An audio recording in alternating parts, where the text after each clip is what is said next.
Please welcome to the stage Stefanie Tompkins, the director of DARPA, and Patrick Tucker, science and technology editor for Defense One. Energetic and enthusiastic and dedicated folks to stick around all day to hear about the future of technology. I've had a lot of fun, and I hope that you've all learned a lot of things. And I am so excited to welcome Dr. Stefanie Tompkins, the director of the Defense Advanced Research Projects Agency. Who here's heard of DARPA? There we go. That's right. Okay. Just real quick, kind of intro for not everybody that necessarily knows all the things. Of the technologies that are now sitting around in our phones and defining our lives, what are some of the DARPA best hits that have gone on to kind of just like define the American 20th century in some ways? Well, certainly a lot of the microelectronics and the miniaturized GPS receiver. A lot of the materials. I'm just fundamentally, DARPA helped invent material science as a discipline. So at some point, it's all traceable. Yeah, and Siri. And Siri, right? It depends on the day as to whether or not we're proud of that or not. But no, we're actually certainly excited about the fact that we had a program that directly turned into a spinoff. Yeah, that was the Siri technology. So, yeah.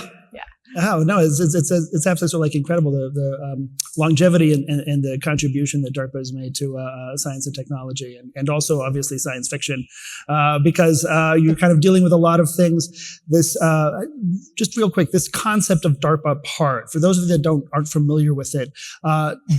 DARPA, for a long time during the Cold War, was one of the few outfits in the Defense Department that was actually kind of allowed to experiment with things that no one could necessarily know would pan out. But they invented this term, DARPA hard, to describe some of the massive challenges that have no clear solution. And then part of the process isn't just getting there, but finding the way there. Go ahead.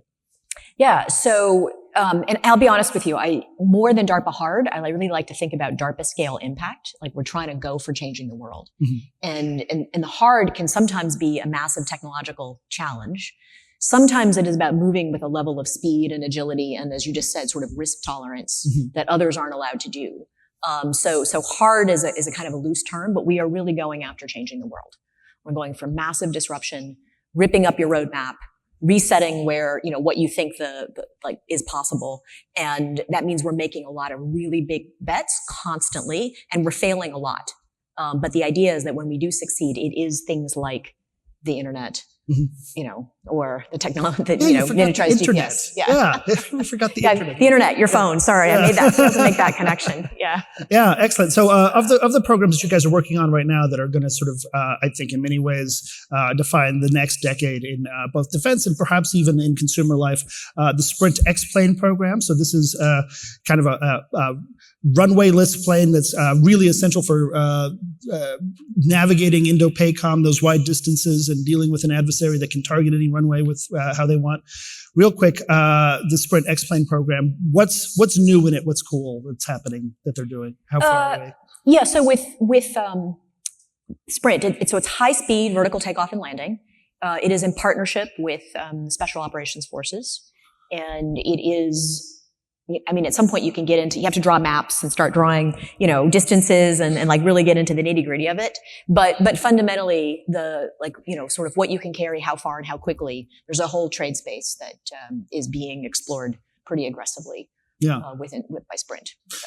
Yeah, and some of the things that have come out of this concept of like we're going to have flight without runways, but it's not going to be a helicopter because it has to move faster than a helicopter. What's been like sort of the most surprising thing about it up to this point? Because now you have like two under contract, right? Oh yeah, so it's soon to tell you about the surprises, right? Okay. Yeah. All right.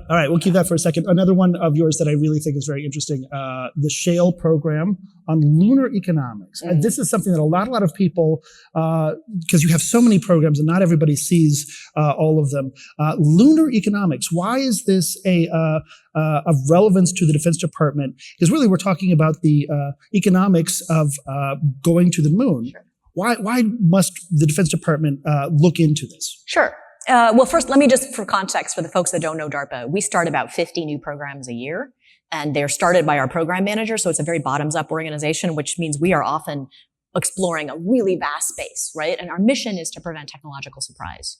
So if you imagine a future world in which the moon is a significant part of our economy, that it's not just a global economy, but it's a lunar or a cislunar economy.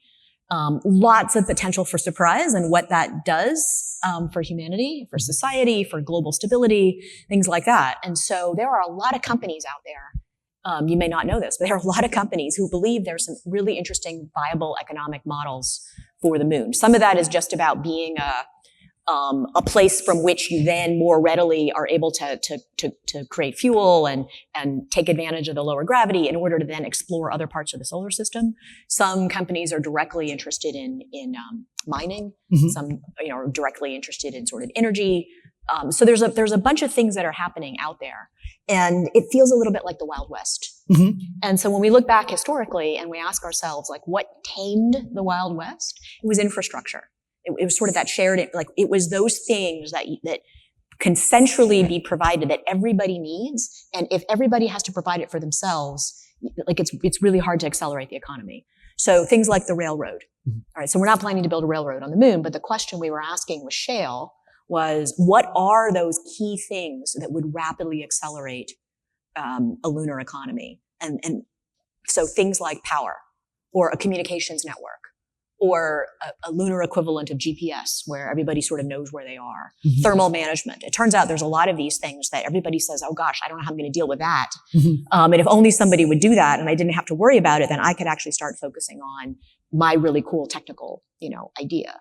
But the reason it links to national security is that you really want sort of the economic norms to be the ones that we believe in, that we care about, that we think allows fair global competition. And there are other countries that are looking at it that are thinking much more like a land grab. Mm-hmm. And, just whoever gets there first, we're sort of blocking it off and it's ours. And what we want to do is enable something that we actually, sort of in the world that we want to live in. And so that's why we've been thinking about it. I'll just remind people that NASA, particularly in their space exploration, has a long history of partnership with the Department of Defense. Still, a lot of uniformed astronauts. And DARPA actually did build key components of the Saturn V rocket, which took humans to the moon for the first time. We're currently working on nuclear thermal rocket propulsion, which, if successful, could help take humans to Mars for the first time. Isn't that an interstellar? Yeah. I think that's actually one of the technologies that they talk about in Interstellar, like nuclear thermal propulsion, that's the thing. Like, you do stuff that sometimes winds up in science fiction, but before it's science fiction, like you're actually looking at whether or not it's going to work. I think that's fascinating.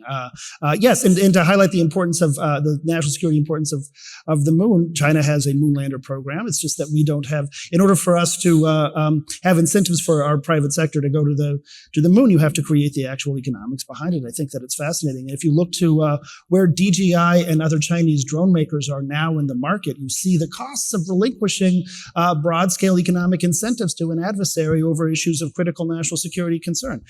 So there's another one of yours. It's a new one that I like. This is what the thing. I can't ask her about any upcoming programs because, like, literally there's just a bunch of program managers that are going to tell her, like, this might be good, and then she has to decide among them. So she, like... Yeah, so I don't always know. In fact, I rarely know. Right. But these are the ones that you did pick. Artificial Intelligence Quantified Program. What is this? Sure, AIQ. That's a great program name, right? That's except I keep wanting to say artificial intelligence quotient, but that is looking at the mathematical foundations of trustworthy and reliable AI, particularly generative AI. And if you think about how you interact with large language models, those of you that have been exploring, if you ask it a question, you're going to get you'll get an answer. If you ask a slightly different worded question, even if it's the same question, you get a very different answer, right? So the fundamental repeatability and reliability is something that we're not comfortable with yet. And we don't feel like there's a real strong sort of mathematical foundation for understanding why we get what we get. Right. So, little segue, something DARPA invested in over the last decade that we're really proud of and excited by is something called formal methods for software development. And this is this idea that you can actually create software in a way that is mathematically provable, that the software does what it's supposed to do and nothing else. Mm-hmm. And nothing else is really important because then that essentially blocks hacking. So the whole thing is to have it only do what you want. And it's this basic same philosophy. So you don't literally just transfer the same methods over. They don't work the same way. Mm-hmm. But this philosophy of having these sort of formal methods, mathematically provable understanding of what you're getting out of generative AI, we think is really important. And we care a lot about the trustworthiness and reliability of the machines that we partner with, because, lives matter a lot in the space that the Department of Defense works in. Yeah, and it's a really huge kind of area too, because when I talk to people that are behind some of these really cool, multi-algorithm ensemble models that are, you give it a bunch of data and it outputs something, they describe the internal processing as opaque. Like, we don't exactly know how it works. Like, you can talk to, for instance, OpenAI or DeepMind, and they'll be like, we don't exactly know how this neural network works. We just know that we do this, and then the output is this, and most of the time it's pretty good. And that works out fine if you're looking at, artificial intelligence to decide whether or not I see a particular ad on my phone or whether or not I'm going to make a stock trade. The profit loss is very clear. But we don't have an actual, when you talk to people about neural networks, the fact that they always say it's opaque, it's a black box, we don't know what's inside. You're like, DARPA's the one working on this process of actually untangling this black box, finding the actual fundamental math that describes maybe what's happening here, so we can have, do you think it's possible to do? Do you think that when we talk about these really large ensemble models that were created to be transparent, can we retroactively create transparency? So if we didn't think it was possible at all, if we thought it was completely impossible, we wouldn't be doing it. Yeah. But if we thought there was just a hint of a possibility, we think that there are some pathways that could make that possible, but we don't think it's trivial. Yeah. And we certainly could fail. Yeah. So one of the areas that we talked a little bit about, and obviously you can't predict programs before they emerge or announce them, though if you want to, you certainly can. But broad areas of growing interest is supply and supply chain management and figuring out that logistic chain. And we were talking a little bit about how that used to be considered something that's very boring until you talk to somebody from Ukraine and they're like, hey, listen, if you don't get a congressional supplemental and give me some ammo, then, we start losing streets. And I think that sort of reinforced for a lot of people the incredible value that both moving manufacturing, moving supply production closer to the edge, and shortening your supply lines, but also creating through information technology the possibility to manufacture things at the edge. Also incredibly important for any sort of military advantage for anybody. So talk to us a little bit about this problem, how it's emerging as kind of a really key one, and what does the possibility space look like there that we haven't yet considered? Yeah, so it's hard for me to predict what everyone has actually considered, but I can tell you what we've been thinking about. I'm actually really proud of the DARPA model works nicely here. This question of supply chain has been bubbling for quite a while, long before Ukraine, among our program managers, because if their job is to try to anticipate, where the problem is going to be, that was something that they saw quite a while ago. And you all had, you were just listening to Kate Sixt in the last panel session talking about the power of biology. It was actually a lot of our bio folks who were talking about this fundamentally different ability to make what you need where you need it, rather than having to transport it. So we have programs in creating food, either from air or from plastic, or both, I guess, using microbial methods. Well, yes, so there's the plastic food program. Yeah. Extracting water from air, making your medicines where you need them, making energetics where you need them. How much can you actually just do by living off the land and with sort of minimal, and then where you can't, because you can't make everything, can we change what logistics looks like? And we've had a number of programs in that space and are continuing to see more. And then we have a couple of interesting programs where we're thinking a lot more about large-scale markets and economics. So just as you were saying that people are understanding what happens when people start to manipulate the market, and that's not a good thing. Right. Are there ways that you can technologically anticipate like what the right prices should be, and can you better arm the American economy to say, okay, if we continue to go down this lowest possible price, we are going to end up finding ourselves with a single supplier, and we're going to end up finding ourselves completely at the mercy of potential adversary nations that now control our supply chain. Is that a program? So it's a program called Open. Okay. Yeah, and it is literally focused on transparency in pricing, and the initial use case is driven around, I think, military metals. Okay. Yeah. And this is the sort of thing, I mean, it's very tricky though, right? You've got a kind of Heisenberg effect, right? Because if you tell everybody what the price point is, the pain point is on certain rare materials, then all of a sudden you manipulate the availability of the rare materials we're prognosticating on. Sure. But also of critical when we talk about, major supply chain risks and how that feeds into civil panic and unrest, especially in times of crisis, then this is really key. Speaking of that, DARPA also played a really key role in developing or helping us to understand next generation vaccines. Right, that have played a role in our pandemic response. I think that's where it's going. The yes. mRNA. Yes, yeah. And by the way, that rose out of a failure. So if you want a good DARPA story, that was another thing that we're looking at a lot right now and have been in waves over the last couple decades is, combat care, right? Battlefield medicine. And we are, I think, on our second or third run right now at artificial blood, which you can imagine would be super useful on the battlefield. But the last time we did it, we failed. Created artificial blood, but it was way too expensive to ever be practical. And one of our new program manager came in, took over this program that had failed and said, as we're putting it to bed, I want to ask you a different question. I want to ask what you would do with really expensive blood that would make it worth being expensive. And that led to a whole set of questions around whether or not you could cure people or whether you could immunize people. And they held a series of workshops. I think one of the attendees was this little tiny company, 12 people or so, called Moderna. You might have heard of them. That led to this whole series of sort of investments in mRNA vaccines and in other ways of allowing the body to sort of do to sort of be the factory, you give it a blueprint rather than actually giving it the vaccine, and you are now part of the process of immunizing yourself. So okay, yeah, that was fascinating. So I want to go to questions, but before I do, I have to bring up something else that's sometimes also associated with DARPA, and that is the Valley of Death. There's fantastic things that come out of DARPA, and then in terms of uptake and then deployment, there's all of these issues and challenges. And we've heard today from lots of different people that are approaching or tackling the Valley of Death problem in a lot of different ways. But real quick, from your perspective, is the Defense Department getting better at closing it or them? Horowitz referred to multiple valleys of death. I think that's sort of interesting. What, if you care to say, should Congress do a little bit better? And it's your not job to dictate to Congress, but imagine that you were summoned before the SASC to do so. Is there an area that Congress can work on? And then we'll go to questions from the audience.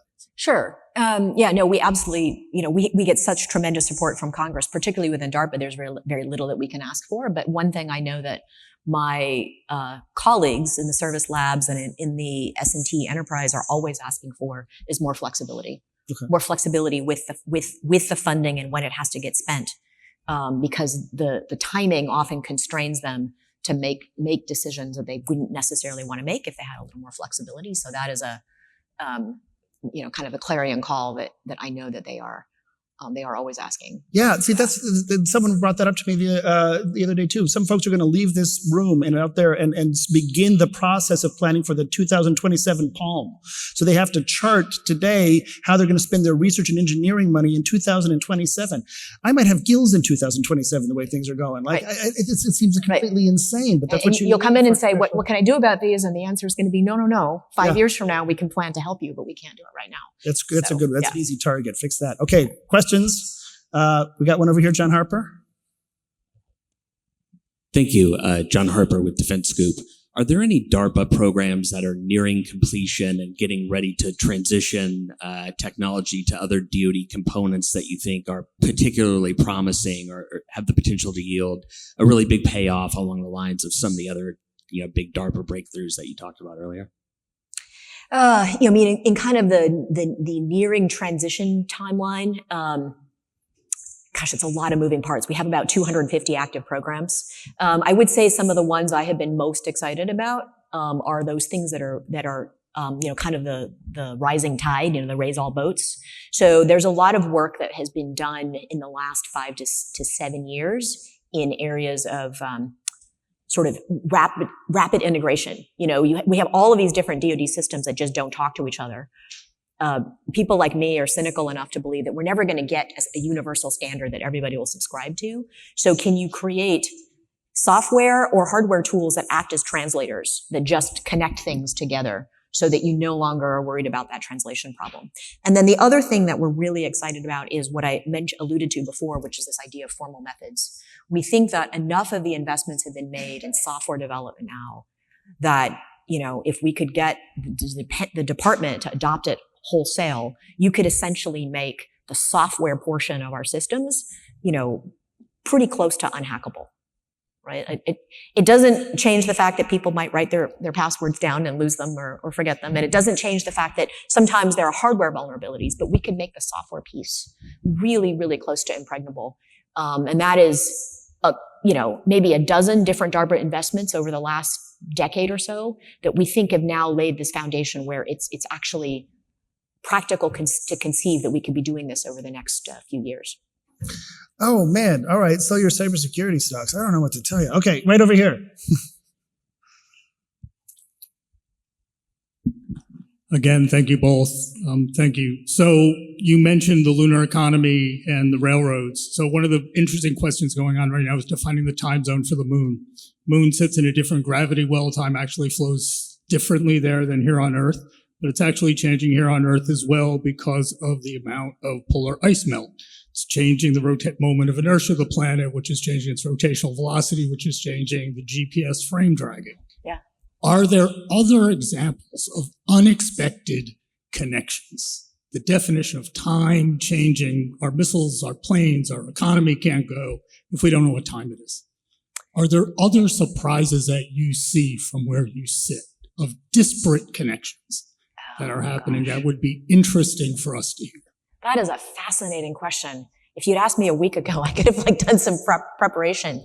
The time one resonates with me. For one, and I promise you, I have nothing to do with the whole lunar economy bit, right? Program manager showed up one day and said, "This is what I'm interested in." I'm actually a lunar geologist by training.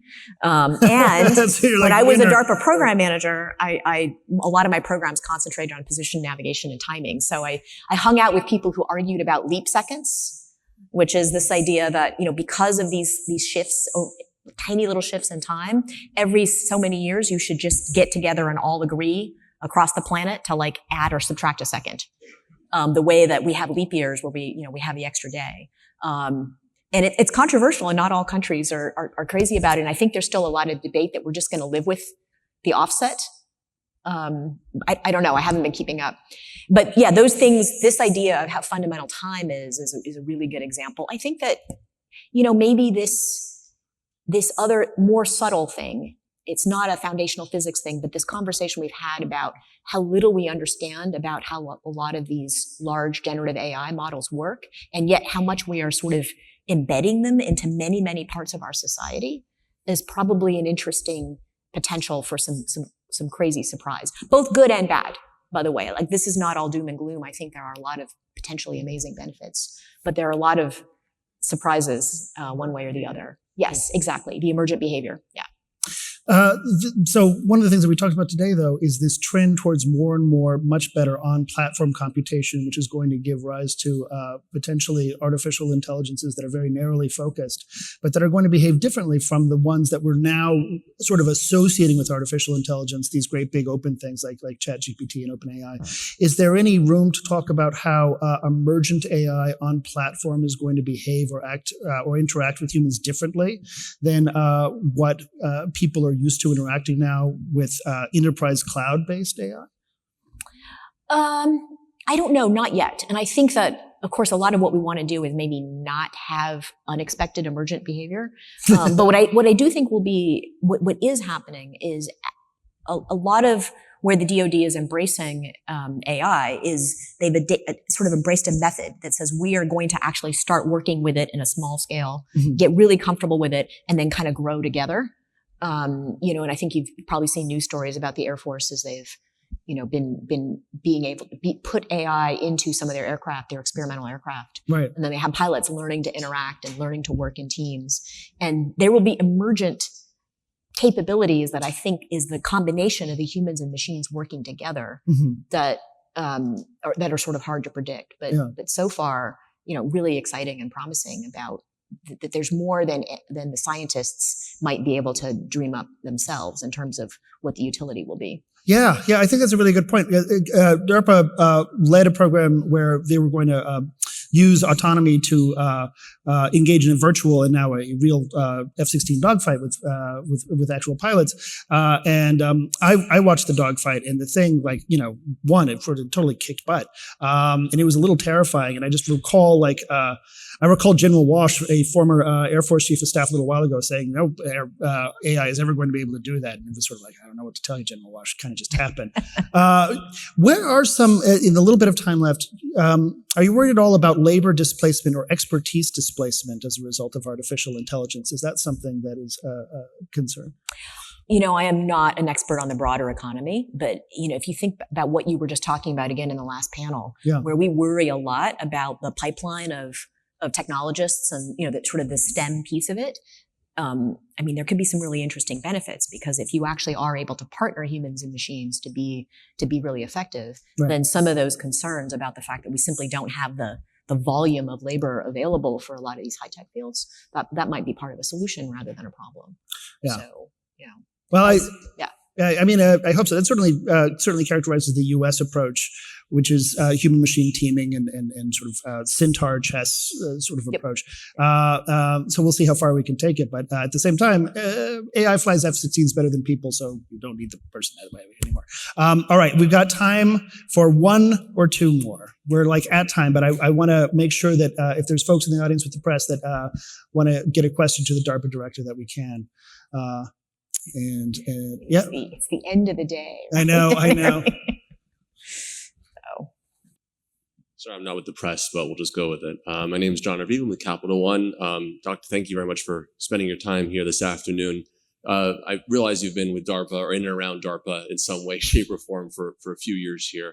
Can you just offer a kind of high-level perspective on the velocity at which things happen in either the DARPA world or maybe a broader world, either measured by time from program manager coming in and getting something kind of going, or, I'm not the smart one, you are. So any kind of perspective on velocity. Thank you. So I think we're all in agreement that the world is moving very quickly. The technological world is moving quickly, and there are a lot more vectors of potential technological surprise. And if our mission is to focus on sort of creating and preventing surprise, that's a different set of parameters that we work in. So, when I came into DARPA, I was worried that we had gotten a little too slow. And we've been doing a number of things inside the agency to accelerate that. Everything from, as you said, the time it takes from a program manager's arrival to when they are starting programs, to also our ability to just much more effectively scout the technological space in a continuous manner. So, for the first time ever, DARPA has a fellows program. We have these innovation fellows who are typically brand new PhDs. They come and they spend 2 years at DARPA, and their job is to scout. And they are leading a series of very rapid sort of funding programs for very short, focused little explorations of technology, so that we can assess the landscape much more quickly and effectively in a world that is moving as quickly as it is. What is your confidence level that the United States, whether it's DARPA or the United States more broadly, but also DARPA through this scouting activity you just described, that we do that scouting better, more quickly, and more diligently than China? I don't know how to answer that. I think that because like anything else, it is going to be very complex and very nuanced. And there are going to be areas in any technology where there are aspects of that where they are ahead of us, and there are areas where I think we are ahead. I think that, as everybody has probably heard over and over again, there has been a lot of complacency on our part in sort of assuming that we are simply, going to be the best by virtue of being us. And I think that it's actually healthy for all of us to be paying a lot more attention to how quickly others move, and also remembering that in a lot of the major advances that happen, it is actually about this global dissemination and sharing of information, and that we often will benefit from what's happening as much as we might worry about what we're risking. Yeah. I think that totally brings up a lot that we've talked about today: allies and partners, being able to engage with them, being able to engage much better with private sector and academia, and finding new ways to emerge those from the ground up to before people even have a company, have a solution that then can help grow to something. So I'm reassured. I think that your ambivalence in your answer really speaks to the fact that every day it's a step forward or a step behind. And you make that decision every day of whether or not we are going to compete better. And with that, well, do one. You want to do one more? Sure. One more. Okay. Yeah, I can start with the back pat of DARPA contributing to U.S. GDP. We still see things from the 90s that are part of that history. So maybe you can explore that a little for everyone. But also, there was a massive change at the university level where students were starting to take things direct to market and skipping that piece of going to DARPA. How have you addressed that challenge that major universities now have go-to-market schemes?